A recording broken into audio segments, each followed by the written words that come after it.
All right.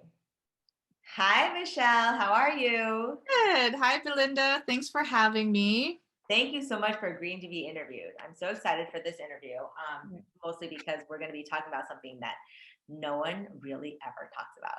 Ever, Yeah. ever, ever. Scary D word, right? Death. Yes, yes. Dying. Yeah. Now, I'm going to start with your bio.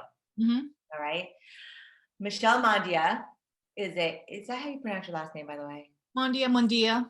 Mondia is a certified death midwife, home funeral guide, educator, and ordained minister. She is the founder of Guiding the Path, an organization that provides education and services in end of life options, including green burial, funeral options, and natural death care rights. Her work is grounded in traditional wisdom and informed by new research and practices. She received her death doula training from Sacred Crossings and the New York Open Center Integrative Thanatology Program. Yeah. Uh-huh. She also holds a bachelor degree in psychology from UC Berkeley and a master's in public health from Boston University. That's Yeah. a lot. Yeah. Um, just reading that gives me chills because we never talk about end of life, and the culture, our American culture about end of life being like death and nothing else, Right. No. right? And so I would like to start with this question. When I read your business Mhm. card, it Mhm. read reclaiming the end of life journey. Right. So can you please explain more about that and about what you do? Sure. Again, it's just wonderful to be here and to be able to share my experiences with end of life work, both my personal experience with it and my professional experience guiding people through it and their families. Reclaiming the end of life journey came to me because after experiencing friends and families who were dying, I grew up in the Philippines. I came here when I was 15. So I had a very different visceral spiritual understanding of what end of life was about. And I felt very alone. I just didn't feel like this is how it needs to be. And as I started to dig more into that, I realized, the funeral industry is a multi-billion-dollar industry. And when you start to question things that you think you should know, or you're told that this is how it's supposed to be. And so when I started to really, just for me, realize that there's something's not right here with how we treat the end of life process and the journey. Because what happens is we end up with, why is it that we end up with so much more suffering and so much and more in debt because of it? And so for me, the work is really just going back to what I've already known, what I've already experienced as a young child, and yeah, and started doing the work. I started with Sacred Crossing, Olivia Baraham, amazing person here in LA who does all the trainings for death doula and death midwifery. And I actually work as a guide for Sacred Crossings. And it's really just taking back what we've forgotten. We're such a death averse society. You think about 2.5 million Americans die every year, and they did a survey. I think it was through the Stanford University, and they surveyed people, and they 60% of people die in acute care hospital, 20% nursing home, 20% at home. But when you ask them, uh, how many of them want to die at home, 80% of them say I want to die at home, because I think they know what going home is. And so my work is really to just provide guidance so that you can get to where you want to go in terms of your end of life experience. And so that's kind of what it is. It's taking back reshifting the conversation around end of life practices and questioning what we're told we should do and know with respect to funeral services, burial options. Right now the only thing you can think about is either you get cremated or you get, Right. yeah, buried, and that's about it. But there's so many more options. So many more What, options. give a little example of like what are the other options? Well, for example, there are the green burials. It has its own Like for example, you can't use a casket with nails and things like that, but you can you don't even need a casket. You can just be in a shroud and be buried directly into the ground to just have a natural decomposition of your body. They have that at Joshua Tree. They have places like that all over the country. And I think in Oregon too, now I just read somewhere, she's been really just a pioneer in creating or transforming bodies into compost. So there's that. There's also in California, it's legal to do high, you know, in in opposite of cremation, it's hydrolysis, where the water is kind of the one that's used to disintegrate your body material. And so there's just a lot of different options. There's also burial at sea, which Yeah. is, my preference. That's been written in my death care directive. And there are services here in California that will take you in the middle of the ocean, and with a very meaningful service, bring you to the water where your body would naturally decompose. um, Without anything. They basically just sort of like, you don't have any aluminum steel case casket. You're not, cremation is not the most environmental no, friendly it's not. process. Mm. um, you And know then you throw the ashes into the ocean, which probably isn't that great either. not that great. But I do respect where people come from in terms of wanting to do these things. I definitely support people who want to be cremated, who want to do traditional burial. My advocacy work is can be somewhat different from the work that I do, because it's also meeting where the people are at. Of course. Yeah, but I just want to say that there's so many options that you can have, and to question that. But I think in the long term, for me, reclaiming the journey has to do with this, reclaiming the spiritual journey of end of life, of starting with being okay with it, being okay with death as a part of the end of life, as part of life. you know Right? um, It's guaranteed. it's guaranteed. It's guaranteed. And I got into it because, well, part of the reason I got into it that really kind of triggered my thoughts on going into end of life work was when I gave birth at home.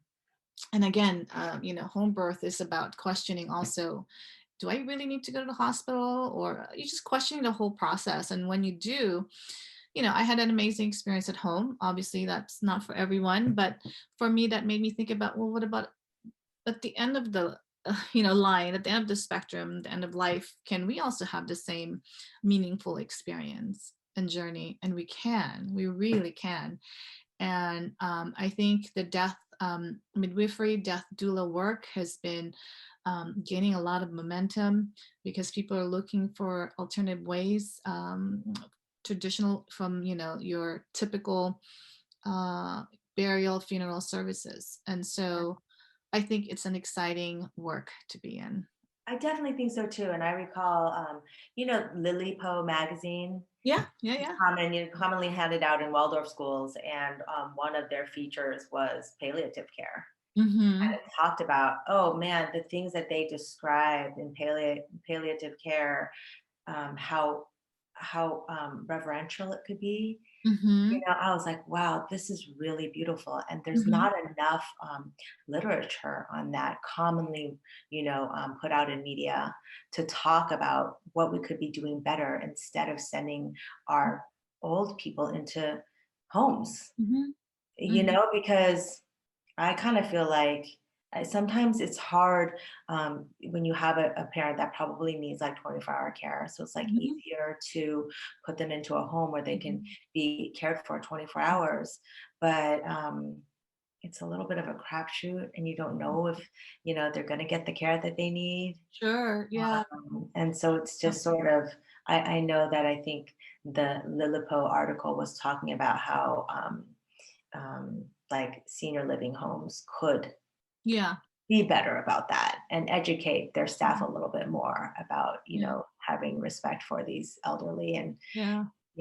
loving them. Yeah. I understand the limitations and the constraint living here. Um, but I think we can still make little choices. And I think it's partly what we don't know. We don't know what we don't know. So I've spoken to so many people and they don't realize that embalming is an option. It's not, you don't have to do it, but they don't know that.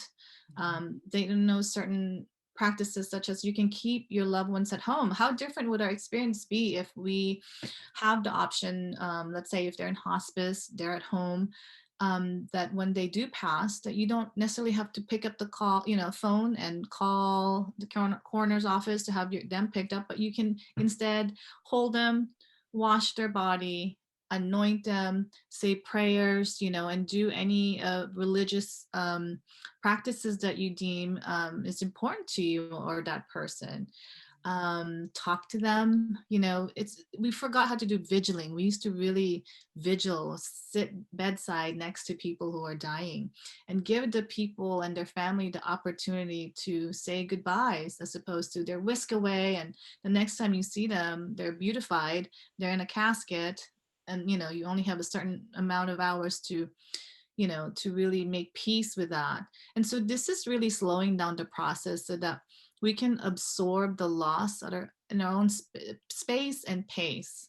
Yeah. And that really, for me, is an important essence of the work that I do, because that would lead you to, for me, it's just less suffering with that, and really having peace with the end of life, having the opportunity to say, in Hawaiian prayers, for example, it's a thank you, I'm sorry, forgive me, I love you. Those 4 things that we can say to people we love at the end of life, that we have the opportunity to do that.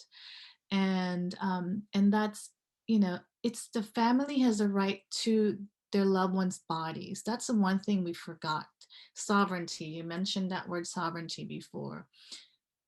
This is about helping, not doing the work for the family really, because at the end of the day, my work is to guide the family so that they know how to do it for other members of the family, and perhaps for themselves when the time comes. It's not if, it's when.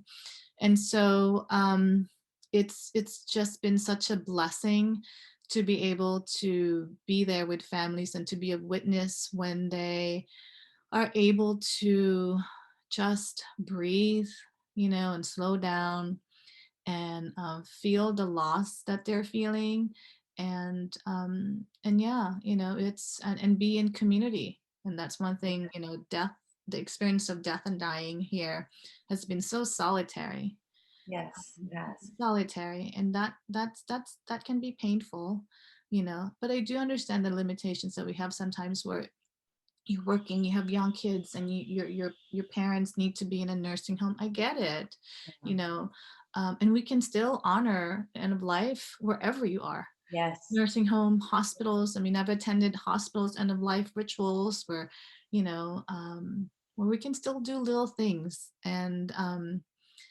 so yeah, so it doesn't have to be this big whole, like, ecologically friendly 100%, and all of Right. these Right. things, which would be great.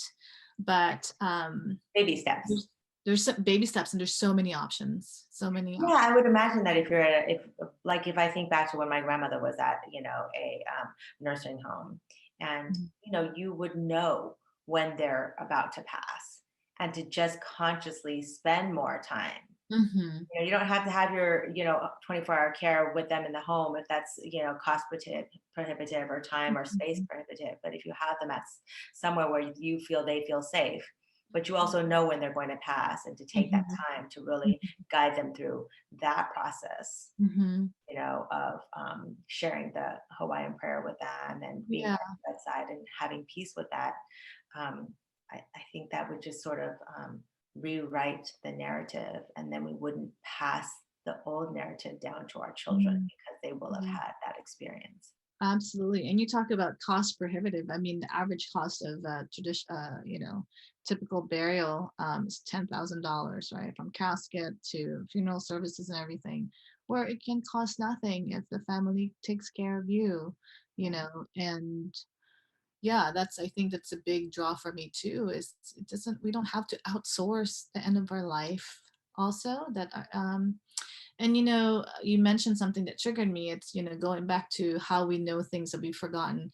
It's similar to kind of knowing, looking up in the sky and knowing the rain's going to come, right? So knowing when someone is going to pass because you're paying attention. A lot of the work that we do in Waldorf School, in anthroposophy, and just being good people is just knowing how and when, knowing how to pay attention to things.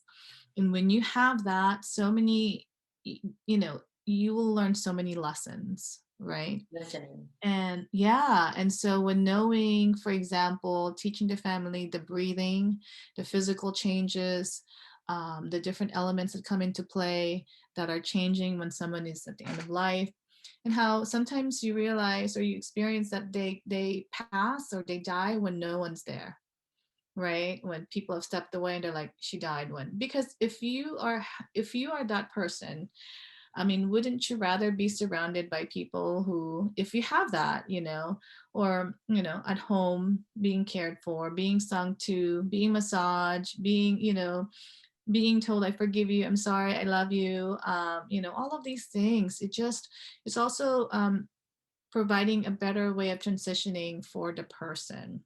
Mhm. Um, and yeah, I think it's a great service, and I think we can use more of it.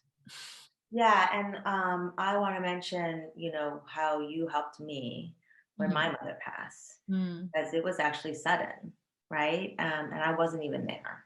Yeah. So just like she wasn't having a slow death, so she apparently got out of her bed and walked and must have had a Right. heart attack or something, right? Mhm. But what was lovely was when I called you and you had said, listen, the soul is still in the body for the Mhm. next few days. And you weren't the only one to say that. I had Mhm. another anthroposophist friend who I really trust, and she said the same thing. And it was like, you can still do the prayer for her, even though you're miles away, thousands of miles away, right? And visualize in your mind, anointing her Mhm. body.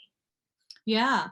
And in Buddhist tradition of Tibetan Book of the Dead, when someone died, you read the book, you read certain passages depending on where they are, because you want to, and whether it be prayers or mantras or readings, you're of service to them. You are just servicing them and saying, we are going to do this so that your soul can go to where it needs to go. But yes, I think from the practice that I do, both from a Buddhist and an anthroposophical framework, your etheric body, your astral body, is still connected to your physical body for 3 days, and you really see it too, because even if you don't even ascribe to any of that, after the third day, the body is almost like like really Collapses. breathless, like there's just no life, because the detachment has taken place, the soul has left the body, if that's something that you can understand and believe. But yeah, so during that time, that's why I mean, like, there's no rush. There was a beautiful quote that says, when somebody dies, put a kettle on, because you'll be there for a while, and you allow yourself to be there for a while, right? and yeah, and it's just being quiet with that moment, and with that person, and like I said, you can do this anywhere. Like you said, you were hundreds or thousands of miles, you can be thousands of miles away, and you can still honor the person, because as they travel. And for me, I've always felt that death is the death of his physical body, but the birth of the spiritual life. So you are midwiferying, as as you with your mom, midwiferying her into the next life. And we can do that. We can definitely honor them even after their last breath, physical last breath. Yeah. Okay, so now I'm going back to what you're saying. What you continue to say is that when a body passes, Hmm. you don't have to remove it immediately. So, do you normally recommend when a body passes Hmm. just to leave it where it's at and like literally put a kettle on and sit Yeah. with it for the next couple of days? Like, don't get in a panic and call the EMTs and call the Hmm. doctors, the hospital, and say, Hmm. "Hey, this body passed. Come whisk it away." Right. let's just say you have the privilege of having your loved one at home, Mhm. whether it be a sudden or a slow end of life process. Yeah, and they take their last breath and you're with them, let's say, and yeah, you literally put on the kettle or whatever, and you just kind of sit with that. And you can, people have called me during that time and they said, okay, she's passed. Can you come in and help? And I will show them because they have to be the ones to do the work, I think. Mhm. And I help them figure out, best place to lay the person. If they want them to be washed, we can wash their body. And that, I mean, I know for some people that sounds very creepy, but that's what I've been told, It's not at all. It's a beautiful process where you have a child, who has just passed or another loved one, and to be able to brush their hair for the last time, to put on their favorite lipstick, Yeah. um, to put on their favorite socks, while you're listening to their favorite music, rock and roll or whatever it may be, Mhm. and just being with them. And we, like I said, I meet where the people are, so if they have very traditional or religious practices, then we honor that, Right. right? And sometimes they want chakras to be opened or or Mhm. closed depending on where the body is. Sometimes I'll have them go through and touch every part of the body and say thank you. For example, these feet have traveled so far. These feet have journeyed from Southeast Asia to the United States to Hawaii, and they've gone through a lot, and we go through different thinking different parts of the body. And and sometimes there's anointments if they want if they want my help with certain essential oils, like frankincense and myrrh and gold are usually the go-to for end of life. We massage them and yeah, just sit with it. And if they do want viewing, we can definitely fix up wherever the table is, where the body is. Of course, if you're going to have the body there for more than a day, ice pack is something that I use just to preserve the body. There's no smell, contrary to what a lot of people believe that. And even if there is, it's part of it, just like in birth. you know, Yeah. there's there's just, yeah, that's just part of the whole experience. And then people can come and view the body same way, no rush. There's in California, I have to double check the other states, that there's no law against you keeping your family or loved one's body at home. Yeah, I was going to ask that because it seems like you would not be able to keep the Yeah, body at home. But now I think about it, it's probably just because people think it's creepy, yeah, you yeah, know? yeah. And I think we've been told by different institutions that it is. Yeah. So you don't want them there, then we're gonna bring them and we're gonna make them look good to you. And most often they don't look like No, the person, right? Yeah. no. I mean, yeah, it's the only time really where you have to call or an autopsy is done is if there's any kind of suspicions, or if the person died alone. That's about it. But they don't need to be embalmed if you choose not to. That's an option that people don't know exist. Right. They don't have to It's be a embalmed. choice They for can keep them. them at home.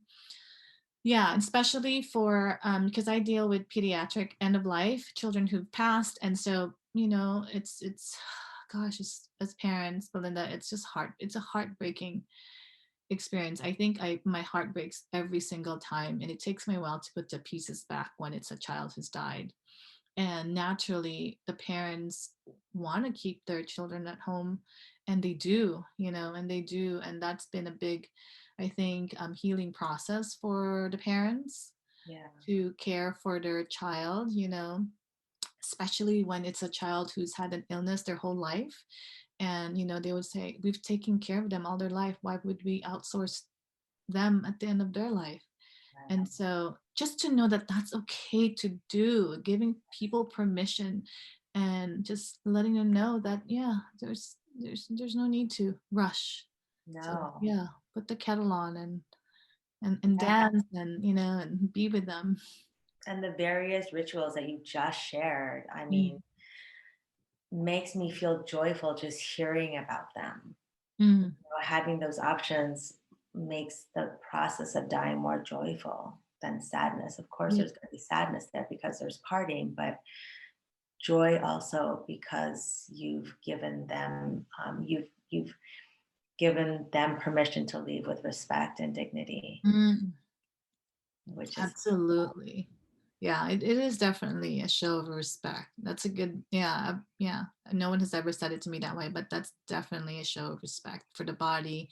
And yeah, because when you do, you know, kind of help with the ritual of washing their body, it's respecting their physical life, the vessel that's held them for however many years, and respecting that and cleaning that. And, we go through every, you know, the ears, everything, we clean everything in between the toes, and we're basically saying, here you go, you're ready for your next, for your next transition. And we thank yeah. the body We that's here. thank the body because the Yeah, energy in the body has worked so hard for you for I, however many years, I right? know. And Yeah. that must feel nice Really, for the body.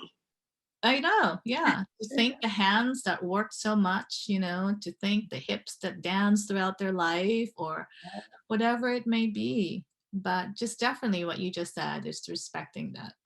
Yeah. Now, tell us, how would somebody go about getting into this line of work?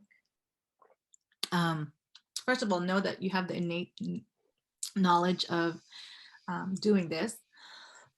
Excuse me. But there's definitely a lot of trainings all around the country that provide doula work and midwifery work. I would, if you're in LA, I would definitely suggest Olivia from Sacred Crossing. Um, and if you want to be trained in doing that, not necessarily professionally, not just professionally, but also personally, if you want to be of service to your of your family and friends, excuse me. Um, but yeah, there's a lot of different ways now. I just finished my training at the New York Thanatology program, which is an amazing online program now. Oh, good. Fantastic. Yeah, and getting into now, I think really one of the forefronts and exploring the idea of psychedelics at the end of life. And as a, Oh, so that's a whole new terrain that I'm getting in. interesting. Oh yeah, I am, yeah, I think part of the work that I'll be doing, being guiding using psychedelics. Oh my gosh, I'm making that as a note too, Yeah, because it's I want us to fascinating. talk about that too at a different time. Yeah, for sure. But there's many different ways to get into it. But I think first and foremost, just don't forget that you know some of that already. And and stay true to that knowing, and everything else I think will be an add-on, knowledge. Yeah. But yeah, most definitely, and just paying attention when somebody is at the end of life around you, or somebody paying attention to the teachings of what that process can give you and can provide. So yeah, it's an exciting place to be, Oh, especially after experiencing the pandemic and end of life with COVID patients. Very challenging. And I well, so many of them have died by themselves. yeah, yeah, It's it's so terrible. and I think it really shifted some people's perspective around, I want to be closer to my person when they die. Yeah. Really rethinking that. But definitely the pandemic has really shown us what it is to be so far removed from the process. Yeah, and I was actually just recently talking to one person who she had experienced the loss of her grandmother, but Mhm. they had pulled the grandmother out once COVID hit Mm. because as a family they had said we don't want her there all by herself and Yeah. with us not being able to visit, and so they pulled her out, and Mhm. then they got her home care, and she was able Okay. to Yeah. pass at home. Not the case for most. Yeah. Not the case for most, but how wonderful is that they made that decision, Right. um, and she was able to have that experience. Yeah. Yeah, Yeah. End of life is still for me a very much a communal event, and we've forgotten to commune at the end of life too. And because yeah, it was just been taught that you die on your own, you're in this solitary place. And it just I just want to reshift people's conversations and practices around that. yeah. like what you do with Perfect Child, it's just going back home. Going It's back home. Yeah. it's so simple. It can be so simple, right? Sometimes Yeah. just get rid of all the stuff that we think we know or should know, and you realize that, wow, doesn't have to be complicated. It doesn't have to be all of these crazy, technology or whatever. But Yeah. We don't have to look outward for our Mhm. answers. We can just go in. Yeah, yeah, And which is can be unfortunately, the way we're raised, it's so hard for people to go in. yeah, and it It's can be a hard. scary process, Yeah. because we're so out of touch with that. We can do it, yeah, just like you can care for your loved ones at home or anywhere else, really. Yeah, and you can face the end of life with joy and courage, and with sadness and loss and all of these things. I got into pediatric end of life because my experience with my she was a cousin of mine, and she died when we were 14. She died from leukemia, and I think for me that definitely shifted away. It's just my whole experience with end of life, and to this day, I mean, she informs my work. um there's there's an anthroposophical um part a practice of seeing through the veil. So there's different meditations and things like that that allows you to talk to your loved ones, for example. And there's, it's a very different way of being with someone who's passed. And that again could be something that is not that doesn't speak to you, that doesn't speak to your culture, to your, to your traditions, and that's okay too, and that's fine. But there are those who feel are very sensitive to seeing through the veil. A thin veil is what how they see it. Mhm. And if you just do a lot of your inner work and practices, then you can actually continue to relate with them that way. And so you literally relate with your cousin. So when you say Um, she performed your work, you're literally connecting with her. yeah, yeah. I mean, I don't mean to say that I channel her or anything like that, but Oh, definitely my experience and our life together growing up continues to inform, my work. Um, it's almost just like a reminder, when if I tend to kind of get out of my lane or forget, it's just, it's a reminder of what I'm here to do, and and who am I being of service to, right? Because at the end of the day, that provides meaning to me, is to be of service to people, whether or not you can pay for these services or not. I'd like to think that we are all in this together, yes. and kind of walking each other home, as they say. Oh And my, that's so beautiful. So beautifully said. yeah, and yeah, one step at a time. But that's all we can do, is to Right. be there for one another in ways that we think we don't need to be. Right.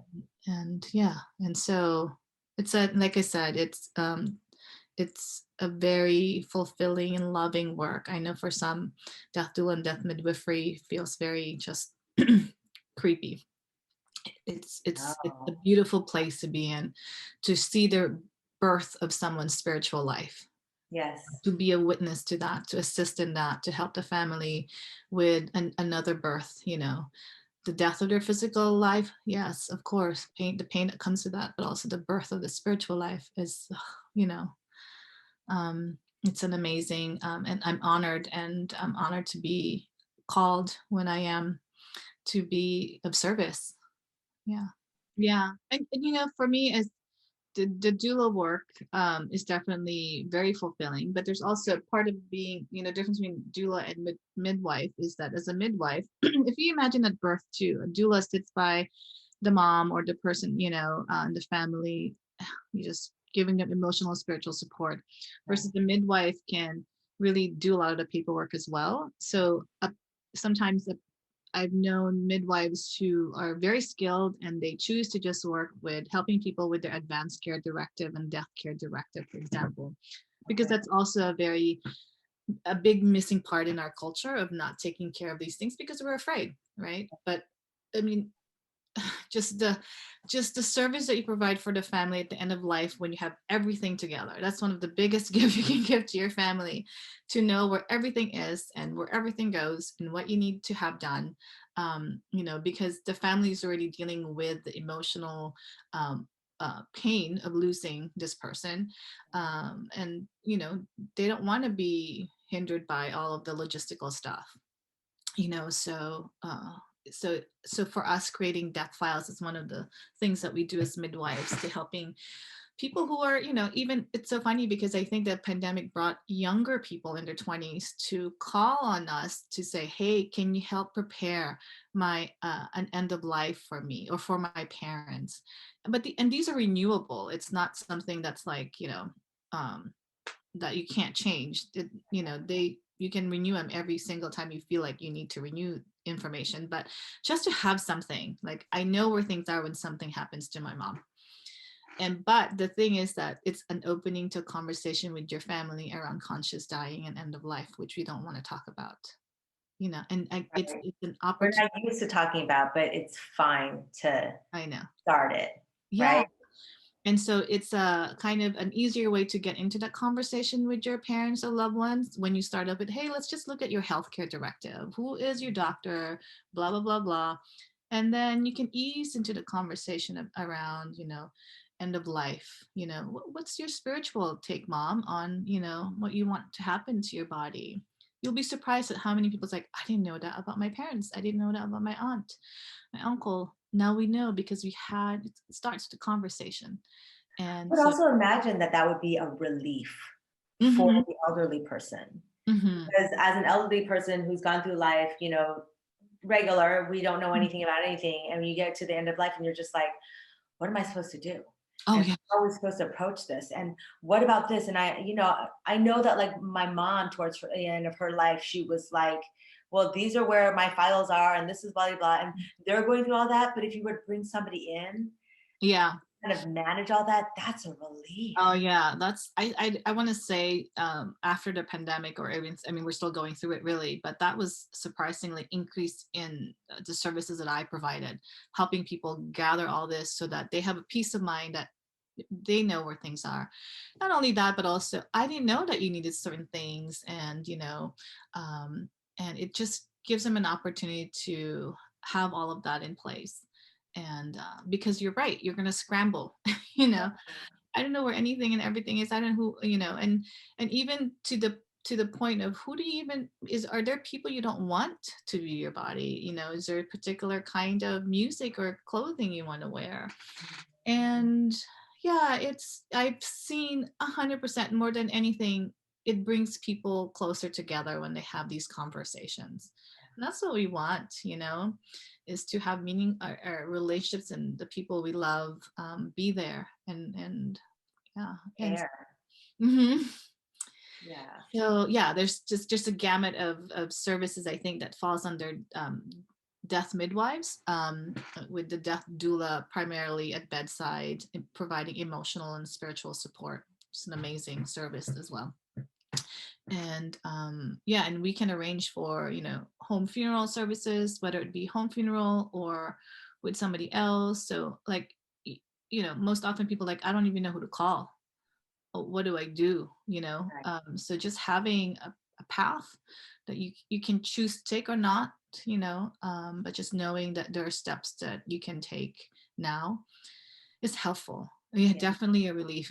Definitely a relief. Yeah, I would imagine so. And really kind of taking away the stigma attached to death and dying. Yeah, yeah, it is. There's a lot of stigma. There's a lot of things that we want to definitely undo and redo and unlearn and relearn about this work.